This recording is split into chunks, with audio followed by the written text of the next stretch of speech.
Welcome to the I Will Aim podcast. Our topic for today is emotional intelligence, and my guest is Hiba Tanvir. Let me introduce Hiba. With over 2 decades of experience, Hiba has carved out a niche as a pioneer educator and emotional intelligence expert. Her mission is to integrate emotional intelligence into all areas of learning, leadership, and organizational development. Armed with an MBA and certification as emotional intelligence practitioner, she combined her brain research with a Harvard Business School proven approach to ensure emotional intelligence practices result in a sustainable change. Welcome, Hiba. Thank you so much, Will. Thank you for having me. Thank you for your time. Looking forward to our discussion today. Let's start with the first question. Can you share a little bit about your journey? Well, to give you an idea, I guess now that I look back, when I was 13 years old and other girls were reading fashion magazines and other kind of literature, I was reading stuff like Seven Highly Effective Habits of Wow. Teenagers. So I think I always had that in me. It was like I was reading Conquest of Mind, just stuff that was always about understanding the deeper human condition or emotions. And I think that was a consistent theme I had throughout my life. And I was always very drawn to learning, studying, understanding that. Wow, very impressive, and especially at that age, learning those type of topic. Wow, that's really impressive. I'll go to the next segment of our episode. Shout out! I actually want to shout out this episode to my brother and sister, my brother William and my sister Amy. So I want to shout out to them for all their support all these years, being great brothers and sister. Who do you want to shout out for this episode to? So I'm going to do one for my mom because I think she is one of the most emotionally intelligent people that I know. Hiba Tanvir, and to someone who I look up to is Gabrielle Boucher from the Purpose Company. Thank you for sharing your shout out. Let's go to the first question. What is emotional intelligence and why is it considered more important than IQ in today's workplace? Great question. So, emotional intelligence really is the ability to know your own feelings, be in tune with your own feelings, and understand how they affect those around you. And using that knowledge to create synergy for more effective communication, to build stronger relationships. For the longest time, we always thought that IQ was really important. You got to know, you got to get those good grades and know all that nitty gritty. And, before we used to think that EQ, which is emotional intelligence, was something that was nice to have for growth or nice to have for leadership. And now we're recognizing that it's not a nice to have, it's a need to have if you're looking at moving up. Research shows that time and time again, when, you get to a certain level in your career based on your IQ. Hmm. But now to really move up, when you're looking at, advancing your career, moving into more executive positions, the difference really comes down to a lot of skills related to EQ. And so, to answer your question, what is emotional intelligence made up of?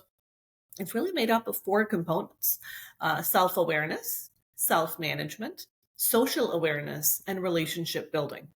The first two, self awareness and self management, are really about you.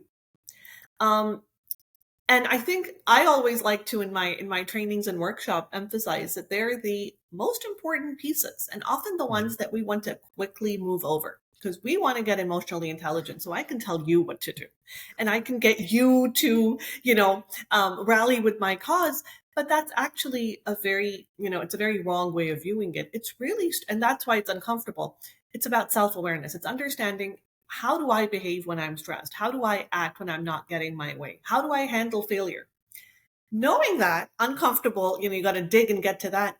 You now learn self management. Okay, so when I'm stressed, I can be rude. I can be very unfriendly. I can be very bossy, for example. Okay, now that you know that, what are you going to do? What helps me? Do I need to take a walk? Do I need to take a few breaths? Do I just need to step away from this meeting? Do I just need some time? That's where you got to do that work of figuring out what it means for you.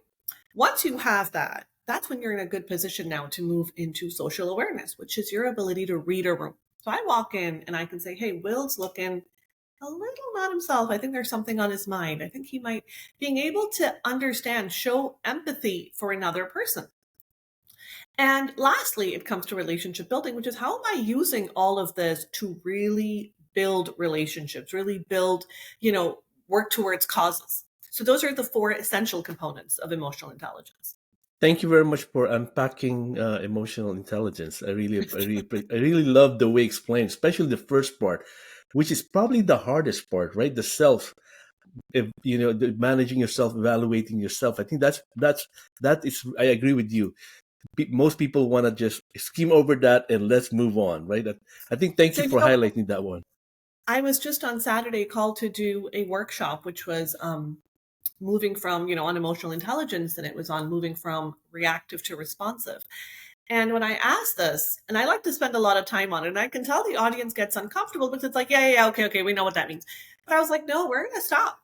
And till I really got the responses that I thought were key, I didn't move on, which is, what do you feel like when your team members are not listening to you? How do you feel when the customer is not responding well?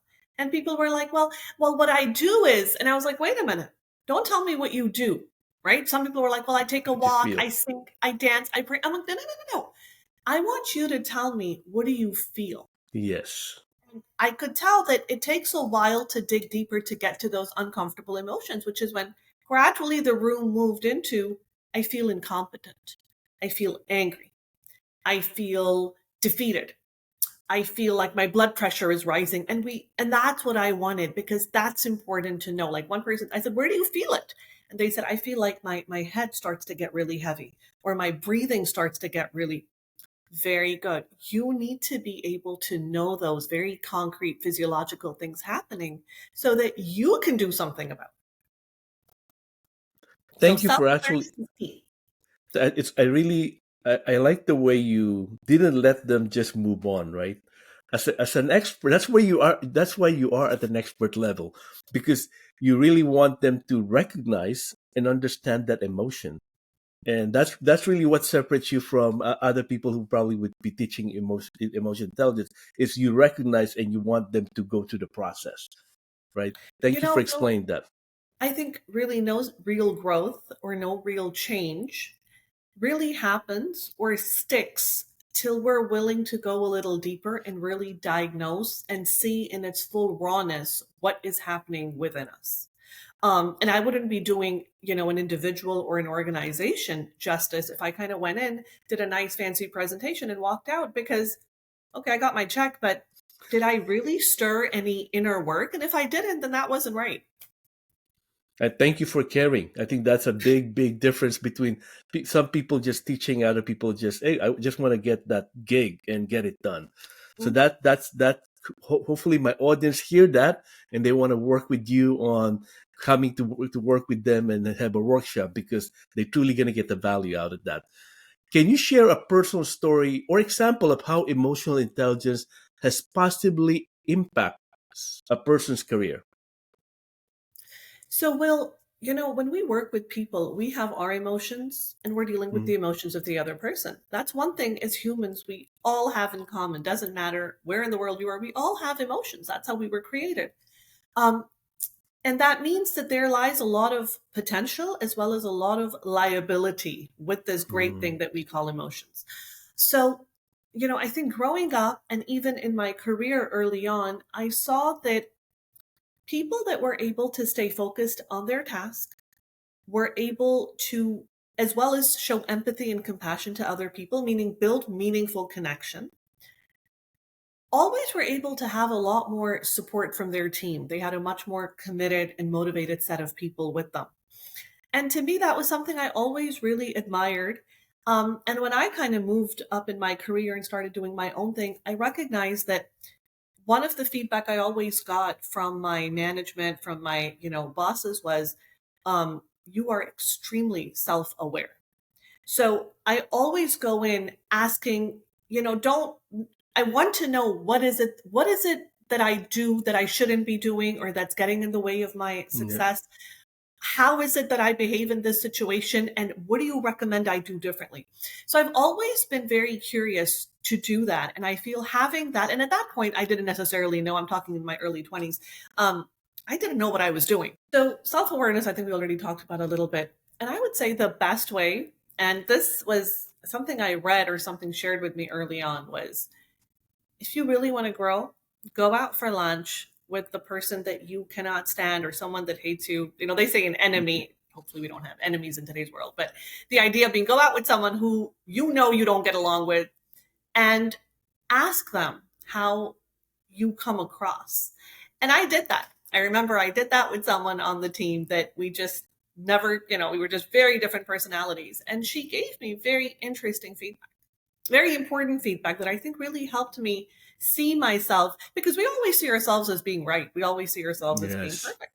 And so it's almost like, really? And so I started doing that more and more. A lot of times that's done in the form of a 360-degree feedback, right? It's how others are perceiving you, which is obviously a very effective organizational tool. But I think at a personal level, reaching out to close friends, reaching out to family and saying, hey, I really want to know, how is it, when you get triggered by me, what is it that I'm doing? So having those raw, honest conversations, that's the self-awareness. For self-management, you've got to ask yourself this question, and I do this in my trainings. What fills your cup? Mm. You got to know what fills your cup. I cannot tell you what will fill your cup. I can give you ideas or I can tell you what fills my cup. But most people head towards serious burnout, stress, and fatigue because they don't know what to do when they're running on low. So they're just burning themselves out. So we become more reactive. We're not Mm. interested in learning. We stop problem solving. We often make our work environment toxic. We're not good for people around us. We're not a fully present parent or partner or worker. So that's where I think it's so important to ask yourself and write it down. What gives you joy? What makes you feel replenished? And it could be something simple. Like, I think a lot of people hear that and think, well, I don't have time to go on a vacation or I don't have the, it has nothing to do with money. It is something simple. Like for me, it's having my cup of green tea at Mm. the end of the day, unwinding. It's reading a book. It's having a conversation, a real conversation with a dear friend. Those are simple things that fill my cup. So that's where you've got to know. It could be, I need to take a walk. I need to say a prayer, whatever it is. Then we get into social awareness, which is moving outside of yourself, right? So the first two skills are about the self. These Yeah. two are about others. So that's where empathy and compassion really come in, right? Taking a real interest in other people. And it's not faked friendliness, but it's friendliness with a purpose, meaning I'm working towards something with you. And I recognize that I cannot do things alone. It's this humble admission that as humans, you and I can do more together than we can do individually. Yeah. And then we get into relationship building, which is how am I using all of this then to build something bigger? Well, thank you for sharing a personal story and how do actually people grow and develop. The next topic really I want to add on to is mental health is a very, important topic, health and well-being. How does emotional intelligence help with managing stress and improving mental health? So great question. So right now, Will, we're in the midst of and the state of the heart report, which kind of measure this, is recognizing that we are in the midst of a global mental and emotional health crisis. Burnout is at its Yes. all-time high. Yes. Emotional intelligence skills globally are on the decline. And so we're seeing rising rates of depression, anxiety, addiction, right? We're not in a good space. And then COVID obviously did not help, that created its own set of things that we will still take, a while to recover from. Um, if we don't work on our emotional intelligence, we run the risk of being in a really bad state mentally. So what I mean by that is when I started HT Compassion, my big motivation was that we live in a world where, thank God, there's a lot of mental health awareness, right?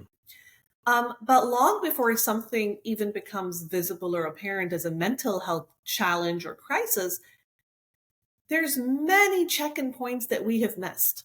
And that's why by focusing on emotional care, emotional health, I believe it's a more proactive approach towards creating better mental health down the future, which is why I do a lot of work with schools and educational organizations, because I feel that's our real, chance. That to me, I feel like really fulfills me when I feel like I'm teaching young people, young adults, these skills so that they don't go through those turbulent times of feeling isolated and alone and then turning to unhealthy ways of managing it. If you work on your emotional skills, you know that, hey, when I'm starting to get a little down, starting to feel a little low, what is it that I can do? And you're thinking, you know what? Yeah. Maybe I should get up and go to the gym. You know what? That means that I should maybe, call a family member. I need to maybe, you're thinking of what to do and you're taking that charge rather than just letting it all slide and then going, oh my God, I feel like crap and my life is nowhere. And now you're most likely feeling vulnerable and you're going to turn to the more tempting, easy, instant gratification things out there. So I think it's a Well, very important skill to teach our children, which is why I work with a lot of parents on this as well and a lot of educators, because we owe it to the world that we're going to leave behind that we create some kind of system of preserving our sanity. I think I like the fact that you said you love working with the younger, audience because, like you said, there's a lot of things going on, and it took a while for people to recognize that there's something going on, and at that time, it's often too late. And often, I felt like it's the younger generation that often go through a lot too. And if you actually were able to help them early on, that equipped them to be able to cope with things going forward and be able to handle them. So Hmm. thank you for doing those work because that's really truly what's making a difference, Olive. I think Thanks. the next question I have is it's more in the workplace, right? I think we talk about emotional intelligence, it's why it's important. How might you use it to build a better interpersonal relationship and maybe personally and also professionally? So, the key components of building any successful relationship, whether it's personal or at work, lie at some level in thinking outside of yourself. So, knowing yourself, but then work not just being self-centered and selfish and thinking of just yourself. It's also about thinking, what are these person's goals? What makes them click? What doesn't? What fills their cup? What drains their cup? And creating that synergy. And it's those small things that we do to make people feel seen and heard. That's a big thing we're recognizing in the workplace is that we're seeing a lot of employees they're just mentally checked out, the silent quitting. They're just mentally not there. They're not engaged. They're just here to do the job. They're not feeling any purpose in their work. And a large part of it is because they're not really feeling like they matter.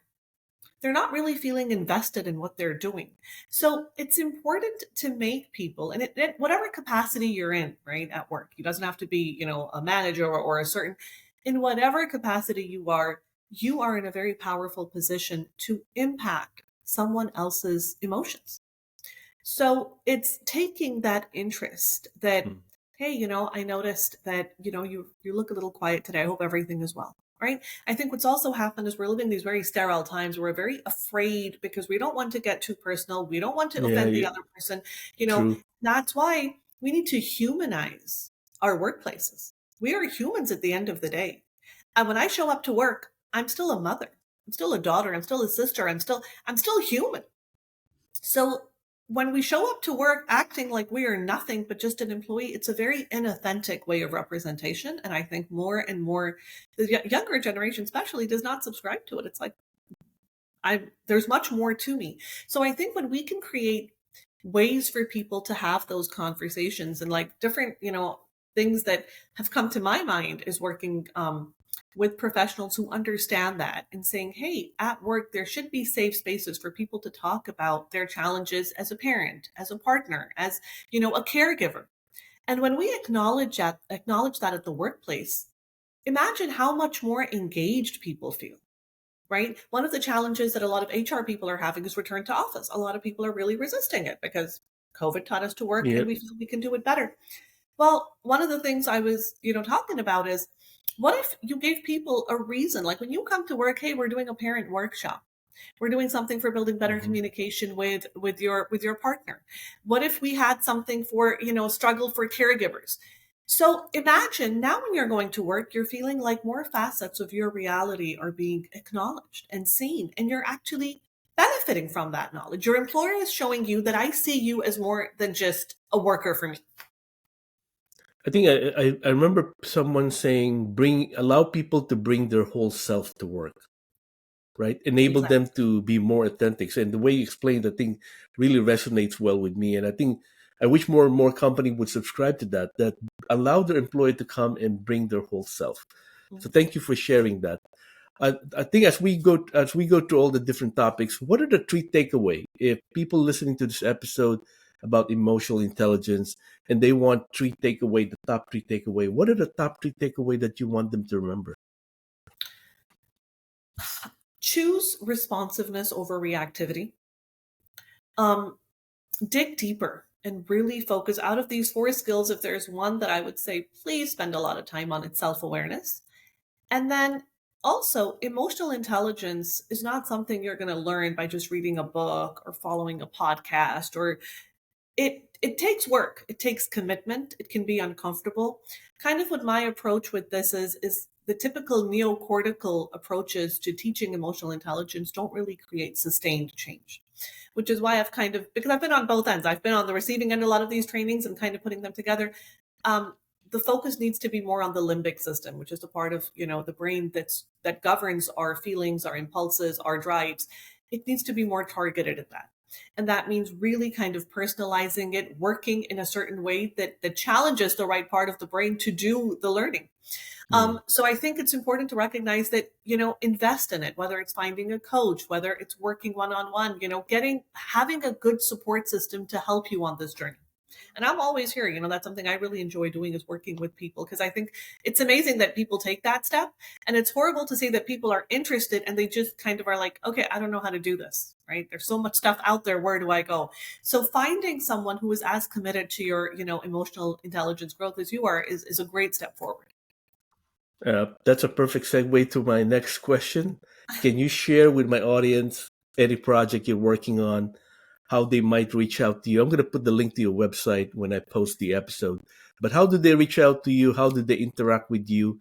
And how do they, you know, reach out to you in terms of getting some trainings? Sure. So through, my website is HT, which are my initials, Hiba Tanvir, htcompassion.com. And then through there, you can schedule a free consultation. So we can kind of explore your needs and kind of see how it is that I can help you. My email address is htcompassion@gmail.com. And on Insta, you can follow my page. It's ht_compassion. Thank you, Hiba. Really appreciate your time today. Thank you for sharing your gift to my audience. For my audience who's listening, if you like this episode, like, subscribe, and also reach out to Hiba when I post this episode. Thank you, Hiba, for your time and really appreciate you. My pleasure. Well, thank you so much for having me. I really enjoyed our conversation. You're welcome.